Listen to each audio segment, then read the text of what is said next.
dengan bantuan bansos dan perlindungan sosial lainnya, termasuk PKH ya. Informasi penting terkait pencairan PKH dan BPNT tanggal 16 Januari 2025, serta langkah maksimal penyaluran bansosnya. Simak video ini sampai selesai dan jangan kalian skip supaya kalian tidak gagal paham atau gagal keliru. Pada tanggal 16 Januari 2025, ada beberapa informasi penting yang perlu diketahui terkait bantuan sosial, terutama PKH dan BPNT. Bagi keluarga penerima manfaat atau KPM, cek saldo dan proses pengusulan serta sanggahan untuk mendapatkan bantuan sosial kini sudah bisa dilakukan dengan lebih mudah. Proses usul dan sanggah bantuan sosial PKH dan BPNT mulai tanggal 16 Januari hingga 25 Januari 2025, pemerintah daerah diminta untuk melakukan proses usul dan sanggah untuk bantuan sosial PKH dan BPNT. Proses usul dilakukan bagi mereka yang merasa layak menerima bantuan sosial, namun belum tercatat sebagai penerima manfaat atau KPM, sedangkan proses sanggah dilakukan untuk KPM yang sudah terdaftar tetapi tidak memenuhi syarat untuk menerima bantuan. Usul dan sanggah ini penting untuk memastikan bahwa bantuan sosial diberikan tepat sasaran. Bagi KPM yang merasa belum pernah menerima bantuan sosial meskipun memenuhi kriteria, bisa mengajukan usul kepada pemerintah daerah setempat.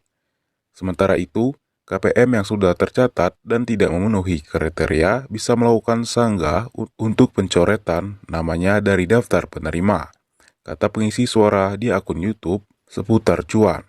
Proses ini akan berlangsung hingga tanggal 25 setiap bulannya, namun bisa bervariasi waktunya di setiap daerah. Hasil cek saldo PKH dan BPNT tahap pertama tahun 2025.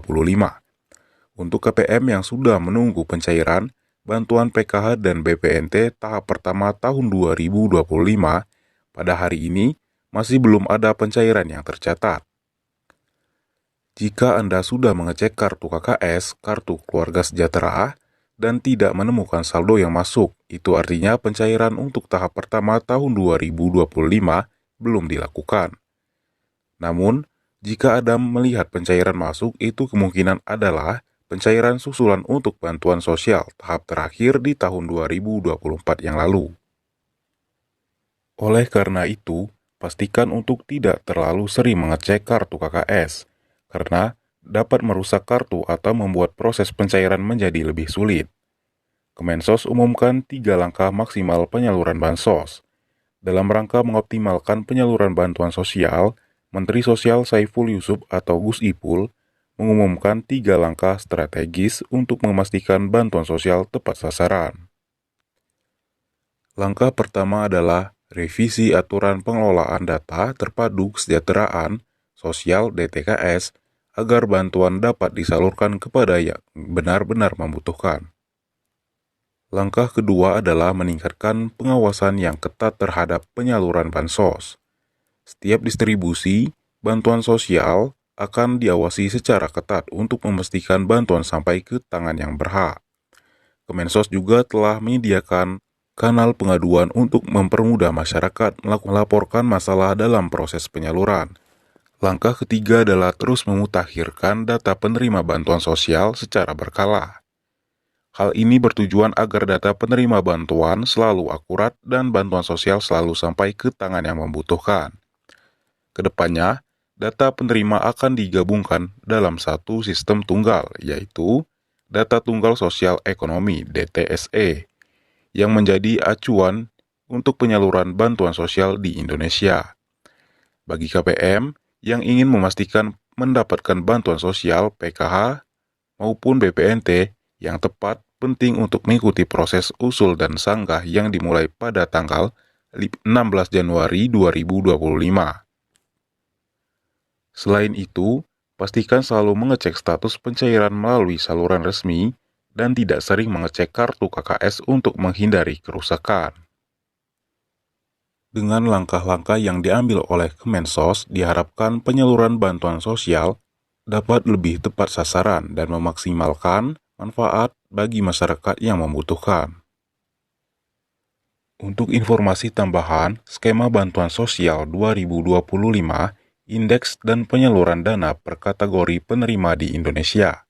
Pemerintah terus memperkuat upaya mensejahterakan masyarakat melalui program bantuan sosial yang ditargetkan kepada kelompok rentan.